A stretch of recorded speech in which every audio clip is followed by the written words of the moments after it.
বন্ধুরা ওয়েলকাম, সকলকে স্বাগত জানাই। বন্ধুরা এই মুহূর্তে টেট 2017 নিয়ে থাকছে একটি গুরুত্বপূর্ণ খবর।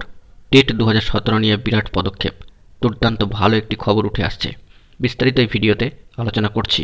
গতকালকেই অর্থাৎ 27/12/2022 তারিখে প্রাথমিক শিক্ষা পর্ষদের অফিসিয়াল ওয়েবসাইটে একটি নোটিফিকেশান প্রকাশ করা হয়েছে।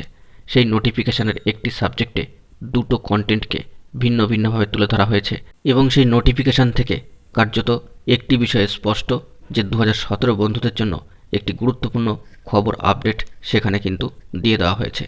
নির্দিষ্ট বয়সসীমা পেরিয়ে গেলেও 2017 সালের টেট উত্তীর্ণ যে সমস্ত প্রার্থীরাও নিয়োগ প্রক্রিয়ায় অংশগ্রহণ করতে পারবেন বলে জানিয়ে দেওয়া হয়েছে ওই নোটিফিকেশানে। প্রাথমিক শিক্ষা পর্ষদের তরফ থেকে অফিসিয়ালভাবে ওই নোটিফিকেশানটি প্রকাশ করা হয়েছে।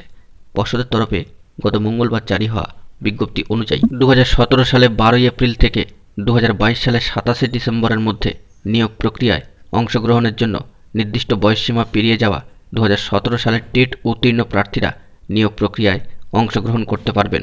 একেবারে অনস্ক্রিনে সেই নোটিফিকেশানটি আপনারা দেখতে পাচ্ছেন। অন্যদিকে হাইকোর্টের নির্দেশ অনুযায়ী কেন্দ্রীয় টেট উত্তীর্ণ প্রার্থীরাও 2022 সালে নিয়োগ প্রক্রিয়ায় অংশগ্রহণ করতে পারবেন বলে ওই বিজ্ঞপ্তিতে জানিয়ে দেওয়া হয়েছে। প্রসঙ্গত এখানে উল্লেখ করা প্রয়োজন যে দুটি ক্ষেত্রেই অনলাইন রেজিস্ট্রেশনের পর আলাদাভাবে ইন্টারভিউ নেওয়া হবে। তবে টেট উত্তীর্ণ প্রার্থীদের নিয়োগ প্রক্রিয়ায় অংশগ্রহণের অনুমতি দেওয়া হলেও সংশ্লিষ্ট মামলায় হাইকোর্টের চূড়ান্ত রায়ের উপরেই তাদের নিয়োগ নির্ভর করবে।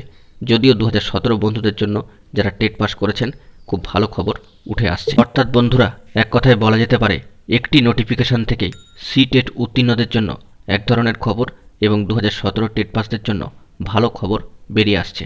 বন্ধুরা এখন এই পর্যন্তই। এই ধরনের গুরুত্বপূর্ণ আপডেটগুলি পাওয়ার জন্য আমাদের চ্যানেলটিকে সাবস্ক্রাইব করে সঙ্গে থাকুন। ধন্যবাদ।